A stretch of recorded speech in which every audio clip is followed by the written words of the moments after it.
नमस्कार, आप देख रहे हैं उत्तर प्रदेश लाइव। मैं हूं आपके साथ अरुण शर्मा। शुरुआत करेंगे और बात करेंगे उत्तर प्रदेश में चुनाव जैसे जैसे नजदीक आ रहे हैं वैसे वैसे चुनावी सरगर्मियां बढ़ रही हैं। पहले हमने देखा कि भागम भाग का दौर था, तो अब नेताओं के तौर जो हैं वो कुछ और हो गए हैं। जी हां, अब एक दूसरे पर जुबानी जंग शुरू हो गई है, बयानबाजियां शुरू हो गई हैं। पहली सूची जैसे ही आई तो कोई किसी को कहता है दंगाई, तो कोई किसी को किसी और संबोधन के साथ, किसी और उपमा के साथ निशाना साधने पर तुला हुआ है। तो इस तरीके से प्रतिक्रियाएं और वार प्रतिवार जो है वो उत्तर प्रदेश की राजनीति में देखने को मिल रहा है। इसी पर आज हम बात करेंगे। उत्तर प्रदेश में के चुनाव में जुबानी जंग अब तेज हो गई है।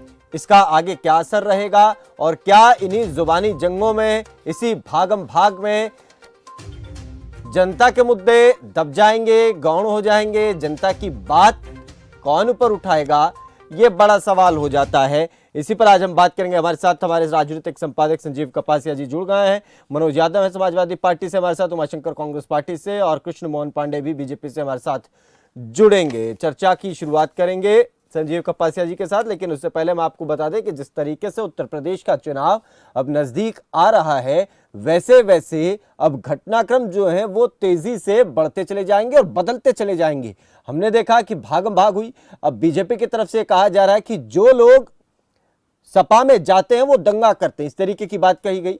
और ये भी कहा गया है कि सपाई जो है वो दंगाई हैं, इस तरीके से कहा जा रहा है। और जो भाजपा में आते हैं वो दंगाइयों को पकड़वाते हैं। तो समाजवादी पार्टी की तरफ से भी प्रतिवार किया जा रहा है और अलग अलग तरीके से जवाब जो है वो दिए जा रहे हैं तमाम आरोपों के। तो पहली सूची जो है वो तमाम राजनीतिक दलों की आ गई है और जुबानी जंग भी अब तेज हो गई है। आगे क्या मोड़ लेगा पूरा का पूरा चुनाव, इसी पर बात करेंगे। संजीव कपासिया जी, आपसे शुरुआत कर रहे हैं। आप सभी तमाम मेहमानों का स्वागत है। मनोज यादव समाजवादी पार्टी से, उमाशंकर कांग्रेस पार्टी से, संजीव जी हमारे राजनीतिक संपादक, और कृष्ण मोहन पांडे भी हमारे साथ जुड़ेंगे भारतीय जनता पार्टी से। संजीव जी, आपसे शुरुआत कर रहे हैं। उत्तर प्रदेश के चुनाव में हम लगातार बात कर रहे थे, भागम भाग का दौर था। अब जो है चुनावी जैसे चुनाव आगे बढ़ रहा है उसमें जुबानी जंग तेज हो गई है।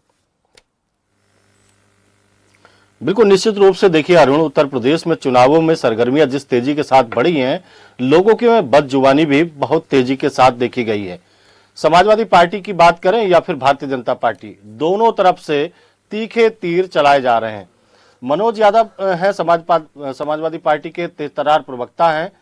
मनोज जी, मुख्यमंत्री योगी आदित्यनाथ कह रहे हैं कि आप अपराधियों को टिकट दे रहे हैं, चाहे कैराना से नाहिद हसन को टिकट देना हो, मुजफ्फरनगर दंगे के मुख्य आरोपी को भारतीय समाजवादी पार्टी में शामिल करना हो। ये तमाम चीजों, तमाम बातों के सवाल तो आपको भी देने चाहिए, जवाब तो आपको भी देना चाहिए। मनोज जी देखिए संजीव जी, अपराधी कौन है कौन नहीं है ये बीजेपी के कार्यालय और बीजेपी के नेता नहीं तय करेंगे।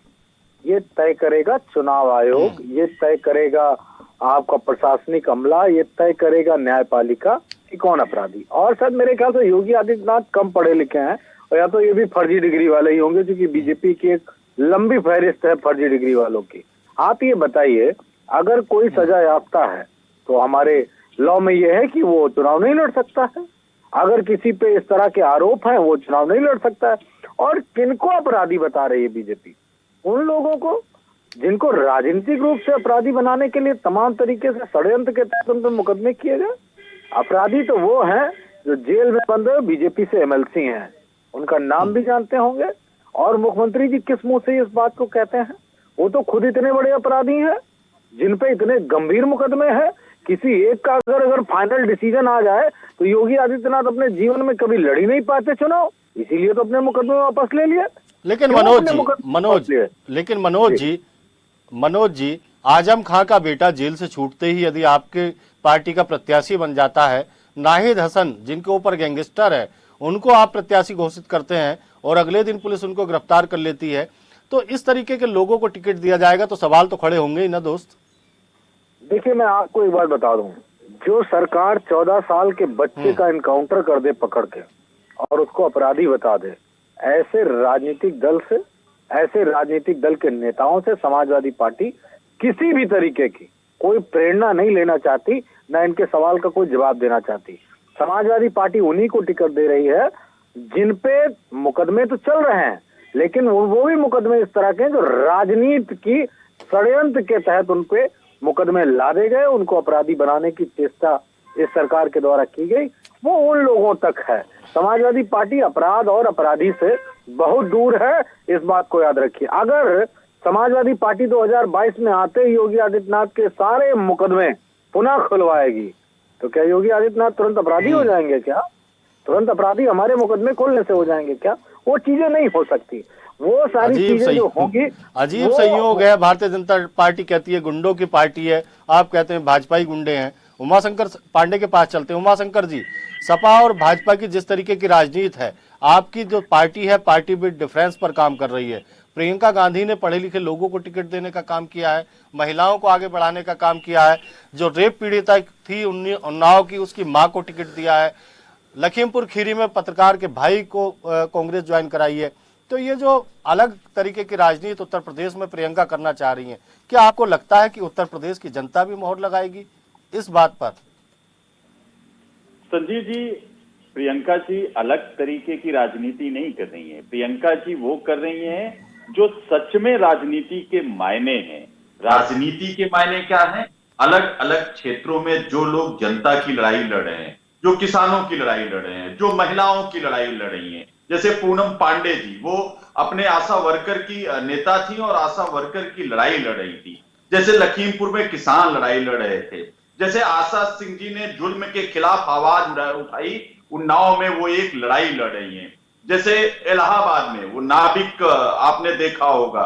जैसे आपने अरविंद गौड़ को देखा होगा सोनभद्र में उम्बा कांड। ये लोग अलग अलग लड़ाई लड़ रहे हैं और इनको सशक्तिकरण करना, इनको आगे बढ़ाना और ये संघर्ष रुकने ना पाए न्याय मिलने तक, इसके लिए प्रियंका गांधी जी इन लोगों को आगे बढ़ा रही हैं। महिला सशक्तिकरण के लिए प्रियंका गांधी जी ने कांग्रेस पार्टी की परंपरा को आगे बढ़ाते हुए, राजीव गांधी जी ने महिलाओं को सशक्तिकरण के लिए त्रिस्तरीय पंचायतों में आरक्षण दिया। सोनिया गांधी जी ने लोकसभा में 33% रिजर्वेशन के लिए राज्यसभा से बिल को पास कराया और लोकसभा में लोगों ने उस बिल को पास नहीं होने दिया। ये कांग्रेस की परंपराएं हैं कि महिलाओं को सशक्तिकरण करना है, युवाओं को सशक्त बनाना है, दलितों को सशक्त बनाना है, मुस्लिमों के लिए बेहतर जीवन सुविधाएं उपलब्ध कराना है। ये कांग्रेस पार्टी करती रही है। प्रियंका गांधी जी लेकिन उमाशंकर जी, आपके विरोधी कह रहे हैं कि कांग्रेस उत्तर प्रदेश में घड़े में थाली ढूंढ रही है, यानी कि आपकी जो चुनावी हैसियत है उत्तर प्रदेश में, उसको विपक्षी आपके मानते नहीं हैं। आप यहां वहां सब लोगों को जोड़कर, पीड़ित लोगों को इकट्ठा करके उत्तर प्रदेश में सिंपैथी के आधार पर चुनाव लड़ना चाहते हैं। और विरोधियों का यह भी कहना है कि उत्तर प्रदेश में कांग्रेस डबल डिजिट में नहीं पहुंचेगी। देखिए, पहली बात तो मैं उत्तर प्रदेश में भारतीय जनता पार्टी और समाजवादी पार्टी ने मिलकर जो स्क्रिप्ट राइटिंग की है उसकी बात करते हैं। भारतीय जनता पार्टी और समाजवादी पार्टी ये चाहते हैं कि ये लड़ाई सपा और भाजपा के बीच दिखाई दे और जनता चाह रही है कि उत्तर प्रदेश में 32 साल बाद कांग्रेस की सरकार बने। 4 बार उन्होंने भाजपा का मुख्यमंत्री बना दिया इन 32 सालों में। 4 बार सपा और 4 बार मायावती जी को मुख्यमंत्री बना दिया, लेकिन उत्तर प्रदेश की जनता की पीड़ा, बेरोजगारी और जिस तरीके से विकास बेपटरी हुआ, उसके लिए इनको सोल्यूशन नहीं मिला। अब 32 साल बाद उत्तर प्रदेश में कांग्रेस पार्टी के साथ उत्तर प्रदेश की जनता आना चाह रही है। एक और लास्ट बात मैं कर जी कृष्ण मोहन जी भी हमारे साथ जुड़ गए हैं अब और करेंगे बात इसमें। तो कृष्ण मोहन जी, एक चीज और जो देखी जा रही है, अभी भागम भाग पहले लगी थी, अब जो है बयानबाजियां हम देख रहे हैं। बीजेपी की तरफ से कहा जा रहा है कि सपा में जो लोग जा रहे हैं वो दंगा फैलाते हैं, इस तरीके की बयानबाजियां और अपराधियों को टिकट देने जैसी तमाम बातें कही जा रही हैं। कोई भी नेता, जितने भी नेता हैं, तमाम नेताओं की तरफ से अब जरूरत अरुण, इसके अलावा अरुण आपके सवाल से जोड़ते हुए मेरा भी एक सवाल है। अली और बजरंग बली की एंट्री हो गई है। भारतीय जनता पार्टी के विधायक नंदकिशोर गुर्जर कह रहे हैं ना अली ना बजरंग बली। कृष्ण मोहन पांडे जी, देखिए कौन क्या कह रहा है, क्या नहीं कह रहा है, ये तो उसका व्यक्तिगत विषय है। भारतीय जनता पार्टी विपक्ष पे आरोप, जो भी आरोप लगाएगी, और विपक्ष जो होगा भारतीय जनता पे आरोप लगाएगी, पार्टी पर आरोप लगाएगी। ये पक्ष आरोप प्रत्यारोप का दौर चलता रहेगा, परंतु कौन सही है कौन गलत है इसका निर्णय उत्तर प्रदेश की 24 करोड़ जनता करेगी। एक बात और आपने कहा कि अभी आ गए हैं बजरंग बली, आ गए हैं, क्या ये सही नहीं है कि कृष्णमोहन पांडे जी, नंदकिशोर गुर्जर को आप कैसे नकार सकते हैं कि उनका व्यक्तिगत निर्णय है? वो आपकी पार्टी से विधायक हैं, लोनी से आपकी पार्टी ने उनको टिकट दिया है, तो आप उनको कैसे अलग कर सकते हैं? चुनाव आयोग ने नोटिस दिया है। बात पे आ रहा हूं कि क्या यह सत्य नहीं है कि समाजवादी पार्टी ने उन लोगों को टिकट दिया है जो उत्तर प्रदेश में पलायन के जिम्मेदार थे? क्या समाजवादी पार्टी ने उन लोगों को टिकट नहीं दिया जो उत्तर प्रदेश में लगभग 450 दंगे मात्र पश्चिम में हुए उनके जिम्मेदार है? क्या उत्तर समाजवादी पार्टी ने उन लोगों को टिकट नहीं दिया है जो सुप्त रूप से आपराधिक प्रवृत्ति के हैं? तो ये एक व्यवस्था है, और उनका जो उत्तर प्रदेश में पलायन कराए, जो दंगे कराए, उनका ध्येय यही था, या अली के व्यवस्था पर चलने वाले लोग थे। तो यदि वहीं पर नंदकिशोर गुर्जर ने जय बजरंग बली का दिया तो क्या समस्या हो गई भैया? हर व्यक्ति की अपनी एक निजी आस्था है, मेरा मन कर रहा था फूल माला अगरबत्ती तो आप समर्थन करते हैं, तो आप समर्थन करते हैं ना? आप नंदकिशोर गुर्जर के बयान का समर्थन कर रहे हैं ना पांडे जी?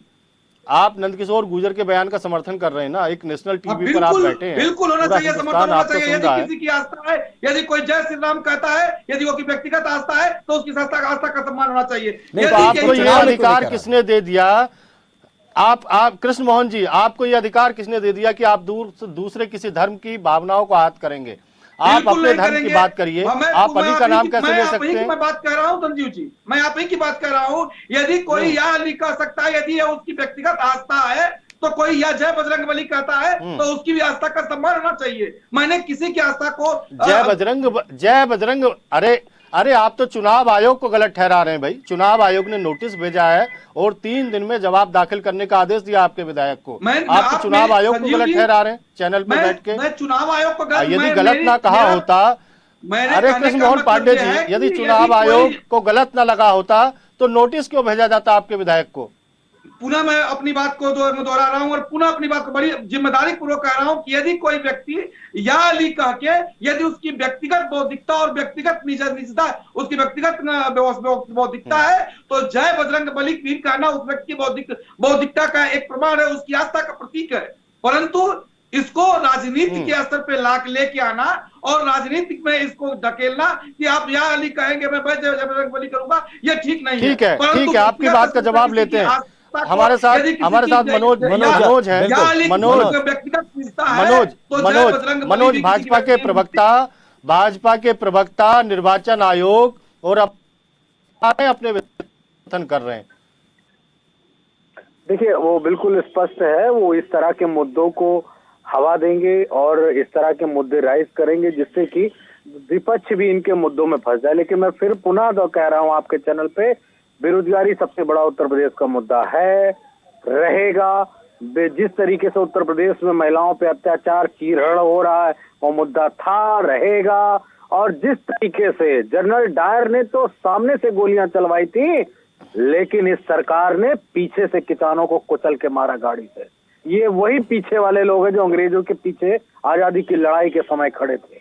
तो समाजवादी पार्टी मुद्दों से नहीं भटकने वाली। इनका विधायक चिलम पी के कुछ बोले, इनका मुख्यमंत्री कुछ और पी के कुछ बोले, ये जो मर्जी वो बोले। मनोज जी, ये वही लोग, यदि आप मुद्दों पर चुनाव लड़ रहे होते तो आपको जयंत चौधरी की जरूरत क्यों पड़ गई भाई? आप जातिवादी राजनीति न कर रहे होते तो ओम प्रकाश राजभर की आपको जरूरत क्यों पड़ गई? आप तो उत्तर प्रदेश में विकास पर चुनाव लड़ते, रोजगार पर चुनाव लड़ते, शिक्षा पर चुनाव लड़ते, आपको जातीय गठबंधन की जरूरत क्यों पड़ गई मनोज? देखिए संजीव जी, मैं बहुत ईमानदारी से आपको जवाब दूंगा। जयंत चौधरी का राजनीतिक दल कई दशक पुराना, 5 दशक से ज्यादा पुराना राजनीतिक दल है, जो किसानों के मुद्दों को लेकर उन्होंने लड़ाई हमेशा लड़ी और वो हमारे पुराने गठबंधन के साथी है। वो तो 19 में भी हमारे साथ गठबंधन रहे, इससे पूर्व में भी सरकारें जब बनी तो वो तो उनसे- सबके उनके साथ रहे। उनके नहीं, आप उनके सबके साथ पिताजी से उनके नहीं, पिताजी भारतीय जनता पार्टी की सरकार में मिनिस्टर रहे। संजीव जी, मैं इनको या अपने अटल मित्र सरकार में पूरे भी उत्तर मंत्री प्रदेश रहे हैं की जनता को याद दिलाना चाहूंगा, खासतौर ये पर जाट महंगाई समुदाय कब कम होगी उत्तर को, कि प्रदेश जब की? जाटों का मुख्यमंत्री बनने जा रहा था तो यही समाजवादी पार्टी ने मुख्यमंत्री नहीं बनने दिया, और आज पुनः जाटों को पीछे घुमाने का काम ये समाजवादी पार्टी कर रही है, क्योंकि जाट समुदाय से इनको स्नेह नहीं है। जाट इनके लिए वोट बैंक है, अन्यथा बनने जा रहा ये था जाटों तो यही को बीजेपी व्यवस्था के अनुरूप कृष्ण मोहन जी, कृष्ण मोहन जी आपके पास लौटेंगे ना। जाट को पीछे कृष्ण घुमाना मोहन है। जी, ठीक है। आप कृष्ण मोहन जी, आप एक चैनल पे बैठे हैं, आप अपनी जिम्मेदारियों को समझें। आप एक जिम्मेदार व्यक्ति हैं और बहुत अच्छे प्रवक्ता भी हैं। वन बाय वन बात हो तो अच्छा लगेगा, सबकी बात आएगी।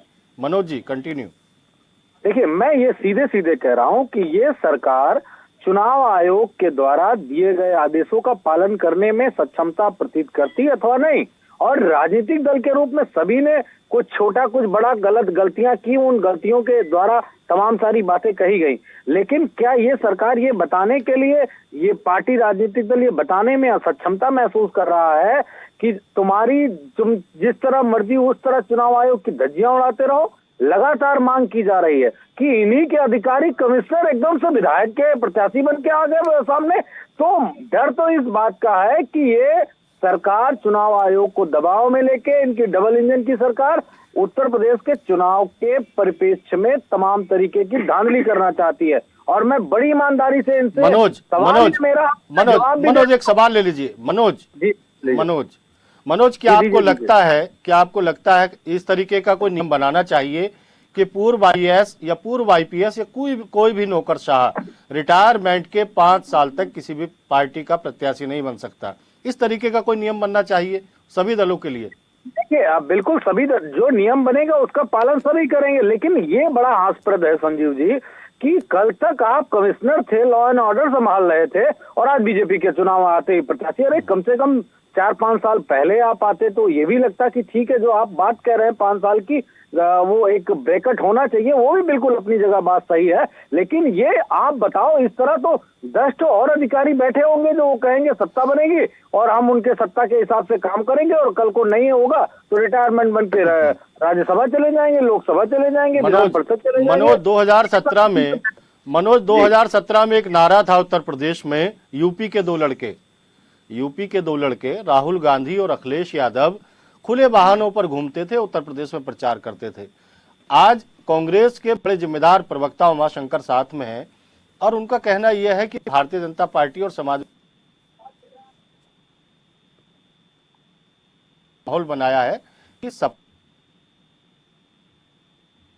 इंटरनल कोई गठबंधन का संकेत कह रहे, दो खुले हुए हैं। नहीं, मैं कांग्रेस के लिए सिर्फ एक ही शब्द मेरे पास है और बहुत ईमानदारी से वो भी मैं कहूंगा, हम कांग्रेस की किसी बात का जवाब देना नहीं चाहेंगे। वो चुनाव के बाद उनकी बात का जवाब देंगे। हमारा सवाल और हमारी लड़ाई बीजेपी से है और हम बीजेपी के हर सवाल का जवाब देंगे, हर जिम्मेदारी पे सवाल उठाएंगे। लेकिन कांग्रेस सपा के लिए जो लेकिन आप पर कांग्रेस सवाल उठाएगी तो मुझे लगता है कि आपको जवाब देना चाहिए। नहीं, हम इस लगता है संपर्क उनसे कट गया है। संजीव जी, एक बात मैं जो जानना चाह रहा था, यहाँ पूरी चर्चा के दौरान जो मसले हैं प्रदेश के जी, वो हमें लगता है कि उनके ऊपर ज्यादा बात हो नहीं रही है। और क्या ये बयानबाजियां और तमाम चीजें, क्योंकि हम देख रहे हैं कि समाजवादी पार्टी कोई मसला उठाती है तो 5 साल पहले की याद जो है बीजेपी उनको दिला देती है। तो ये तमाम इस पूरी परिस्थिति के बीच दोनों ही दल जो है वो बयानबाजियों में ज्यादा उलझ गए। एक दूसरे के बयान का तो जवाब दे रहे हैं, जो मनोज जी भी अभी कह रहे थे कि हम उनकी बात का जवाब देंगे, लेकिन मसलों को उठा करके उस पर क्या रोड मैप होगा हमारा, उसके बारे में कोई बात हो नहीं रही है। बिल्कुल, देखिए उत्तर प्रदेश में मुद्दों पे चुनाव होना चाहिए और उत्तर प्रदेश में जिस तरीके का चुनाव चल रहा है अभी अरुण जी,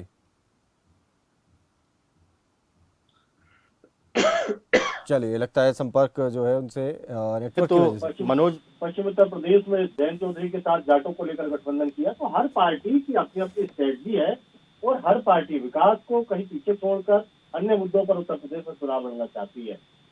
उमाशंकर है, उमाशंकर, क्या आपको लगता है कि जिस तरीके की कांग्रेस की तैयारियां हैं, खासतौर से 40% जो टिकट आपने महिलाओं को देने की बात कही थी। क्या आपको महिला उम्मीदवार मिल रही है उत्तर प्रदेश में?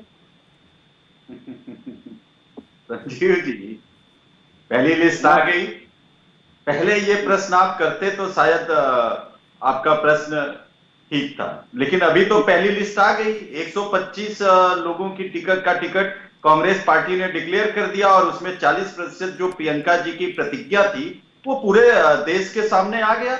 आगे भी लिस्ट आएगी, आती रहेगी। देखिए, ये जुमलेबाजी वाली पार्टी नहीं है कि कह देंगे हर खाते में 15 लाख आ जाएगा और फिर राष्ट्रीय अध्यक्ष कह देंगे कि ये जुमला था। का कहना है, आप ही के साथियों का उत्तर प्रदेश के जो आपके विपक्षी दल हैं उनका कहना है कि महिलाएं ढूंढ रही है कांग्रेस, मिल नहीं रही है महिलाएं टिकट मांगने वाली। पहली लिस्ट आ गई ना। अब देखिए, अब उत्तर प्रदेश की जनता समझ गई है कि ये कांग्रेस है, जो कहती है वो करती है। जब हमने कहा था कि हम किसानों का कर्ज माफ करेंगे तो 72,000 करोड़ रुपए किसान कर्ज माफी हुआ। जब मनरेगा की बात हुई, जब हर भूखे को खाना देने की बात खाद्य सुरक्षा योजना के माध्यम से हुई, हर गांव के गरीब को पलायन ना करना पड़े, गांव में रहते हुए उसको रोजगार मिले मनरेगा के माध्यम से, वो हमने लागू किया। ये 70 लाख रोजगार का जुमला पकड़ा के और लोक संकल्प पत्र को डस्टबिन में फेंक देने वाली पार्टी नहीं है। हमने IIM बनाए हैं। हमने उमाशंकर जी, मैं एक सवाल बड़े दिनों से मेरे मन में था और कांग्रेस के तमाम प्रवक्ता मेरे साथ आए इस डिबेट में, लेकिन मुझे लगता है कि उसका वाजिब जवाब आप ही दे पाएंगे। उत्तर प्रदेश में आप राजनीति को बखूबी समझते हैं। भारतीय जनता पार्टी हिंदुत्व के मुद्दे पर चुनाव लड़ती है। बहुसंख्यक वर्ग जो उत्तर प्रदेश में हिंदू है वो भाजपा का वोटर है। सपा की बात करें तो माई समीकरण है मुस्लिम और यादव, इसके अलावा पश्चिमी उत्तर प्रदेश में जाट, पूर्वांचल में राजवंश। आप मुझे ये बताइए उमाशंकर जी, कांग्रेस का परंपरागत वोटर कौन है? देखिए, पहली बात तो संजीव जी, मैं इस बात से बिल्कुल सहमत नहीं हूं कि उत्तर प्रदेश की जनता धर्म और जाति के आधार पर वोट डालती है। अगर ये 2012 से डाल रही है, 2012 से डाल रही है। मैं संजीव जी तथ्यों पर बात कर रहा हूं, आप तथ्य समझिए क्या है। 2002 में नेताजी मुलायम सिंह यादव जी मुख्यमंत्री बने, उसके बाद उनकी सत्ता बदल गई। पूर्ण बहुमत के साथ मायावती जी की सरकार आई। किसने वोट किया था? उत्तर प्रदेश की जनता ने। क्या दलितों ने मायावती जी की सरकार बनाई थी या यादवों ने मुलायम सिंह की सरकार बनाई थी? 2012 में चुनाव हुआ, मायावती जी की सत्ता पूर्ण बहुमत वाली धराशायी हो गई और अखिलेश यादव जी की पूर्ण बहुमत की सरकार आई। किसने बनाई सरकार? सिर्फ यादव ने बनवाई थी। उसके बाद 2017 में अखिलेश यादव जी की भी पूर्ण बहुमत की सरकार धराशायी हो गई और योगी आदित्यनाथ की पूर्ण बहुमत की सरकार आ गई।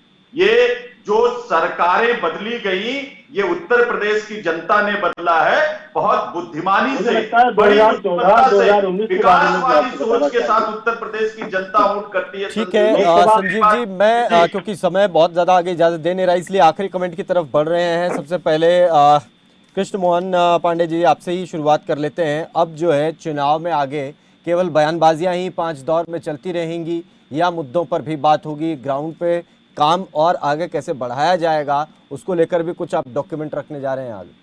देखिए, भारतीय जनता पार्टी शुरू से ही डे 1 से अपने एक ही उसका मुद्दा है, वो है विकास। उत्तर प्रदेश को पूरी दुनिया, उत्तर भारत के परिदृश्य में नहीं, दुनिया के परिदृश्य में, दुनिया के मानने को लेके जाएगी और बेहतर विकास हो सकता है कि बलिया का लड़का बेल्जियम का सपना देखे और गाजीपुर का लड़का विकास को अमेरिका का सपना देखे, और किस तरह से जो सुविधाएं अमेरिका और बेल्जियम और अन्य दुनिया के अन्य देशों में बेहतर सुविधाएं, वो कौन सी सुविधाएं? वो सुविधाएं कौन सी? को लेकर आगे बढ़ेंगे और उसी को अपना चुनाव जो सुविधाएं अमेरिका बेल्जियम में, वो कौन सी है सुविधाएं? सुविधाएं बताएं, कौन सी सुविधाएं? वाला एयरपोर्ट की फोटो, जेवर का बताया, बेहतर सड़क व्यवस्था, रोजगार, शिक्षा, स्वास्थ्य करने के लिए, अच्छा आगे का बेहतर कानून व्यवस्था, अगर आगे सुनिए, आगे अगर कोविड की ओर लहर आती है, कोविड की ओर लहर आती है तो ऑक्सीजन से लोग नहीं मरेंगे, ये गारंटी? लोगों को रोजगार मिलेगा, ये गारंटी? क्या ये इस पर काम होगा आगे? जो अभी नहीं हो पाया था? उत्तर प्रदेश के मुख्यमंत्री पूज्य योगी आदित्यनाथ जी का कोरोना मैनेजमेंट सिर्फ भारत ही नहीं दुनिया के कोई दिमागी बुखार से न मरे। इस बात को आप जानते हैं मनोज बताइए, कि उत्तर प्रदेश का आपका कोरोना मैनेजमेंट और स्वास्थ्य कैसा व्यवस्था रहा? बहुत बेहतर मनोज, तरीके से ठीक मनोज, हुआ है मैं चाहता हूं और आप उत्तर जवाब प्रदेश दीजिए। की जनता दवा और स्वास्थ्य सुविधाओं ठीक की है, एक ये था। जरूरत नहीं होगी। मैं इसकी आता हूं सर, आपके पास आऊंगा सर, बिल्कुल आऊंगा। मुख्यमंत्री ने तय किया और इसको हम आगे भी लागू करेंगे। चलिए ठीक है उमाशंकर जी, आप, फिर हम जाएंगे मनोज यादव के पास। जी अरुण जी, देखिए भारतीय जनता पार्टी परलोकवादी पार्टी है। ये इस चुनाव इनको उत्तर प्रदेश की जनता ने जितवाया, लेकिन कहते हैं जब आप कोरोना से मर के, जब किसानों की आत्महत्या के बाद, जब गाड़ी से रौंद कर, जब बेरोजगारों की आत्महत्या के बाद लोग परलोक चले जाएंगे, तब ये वहां पर लोगों की सुख सुविधा का ध्यान रखेंगे। ऐसा ये भारतीय काम जनता कांग्रेस पार्टी का करती थी, सिद्धांत है। भारतीय जनता पार्टी ने चलिए करके ठीक है। उत्तर प्रदेश में दिखा मनोज दिया। यादव, आखिरी कमेंट आपकी तरफ से। देखिए, समाजवादी पार्टी उत्तर प्रदेश के किसानों के मुद्दों को लेके, बेरोजगारों के मुद्दे को लेके, महिलाओं के साथ अत्याचार को लेके और इस तरह के जितने भी महंगाई से लेके तमाम मुद्दे हैं, उन सब मुद्दों पे बहुत बेहतरीन तरीके से अपने मैनिफेस्टो में सारी चीजें लाने जा रही है। 1-2 दिन के अंदर आपको मैनिफेस्टो हमारा मिलेगा और ठीक है। हम उस मैनिफेस्टो को लेके जनता के बीच में जाएंगे ठीक और है। हम सीरियसली चुनाव लड़ रहे हैं। ये बात मैं ठीक संजीव है, जी से, मैं- अरुण जी, दोनों लोगों से कह रहा हूँ, हम और सीरियसली उत्तर प्रदेश चलिए सर, हम तो क्योंकि नजर, क्या? हम पूरी नजर बना करके रखेंगे। संजीव जी, मैं चाहता हूं आपसे आखिरी 1 मिनट में, केवल ये नेताओं की बात तो हमने कर ली, क्या बोला जा रहा है, लेकिन जनता क्या बोल रही है, जनता के मन की बात, क्योंकि पूरे उत्तर प्रदेश में आप जा जाकर टटोल रहे हैं, तो क्या बात निकल करके आ रही है, कौन से मुद्दों को लेकर जनता अपनी बात उठा रही है? अरुण, बिल्कुल देखिए, अब की बार किसानों का मुद्दा उत्तर प्रदेश में प्रभावी रहेगा। जिस तरीके से छुट्टा जानवरों से किसान उत्तर प्रदेश के बेहाल हैं, दिन रात रखवाली करते हैं अपने खेतों की, वो मुद्दा भी हावी रहने वाला है। इसके अलावा शिक्षा, रोजगार, कोरोना काल में किया गया काम और किसानों से लेकर युवाओं, रोजगार, तमाम शिक्षा, स्वास्थ्य पर उत्तर प्रदेश की जनता वोट डालने जा रही है। जीत किसी की भी हो, लेकिन अब की बार उत्तर प्रदेश की जनता मुद्दों पर वोट डालेगी। चलिए, बहुत शुक्रिया संजीव जी, मनोज जी, कृष्ण मोहन जी, उमाशंकर जी, आप सभी का बहुत शुक्रिया इस चर्चा में शामिल होने के लिए, अपना पक्ष रखने के लिए। तो अब उत्तर प्रदेश की जनता क्या इन बयानबाजियों से प्रभावित होकर वोट डालेगी, या फिर वाकई अपनी जरूरतों को और अपने मसलों को समझ करके वोट डालने जाएगी, ये देखने वाली बात है। जैसे भी आप, जिसे भी आप वोट देना चाहें, लेकिन वोट डालने जरूर जाएं। फिलहाल दीजिए इजाजत, नमस्कार।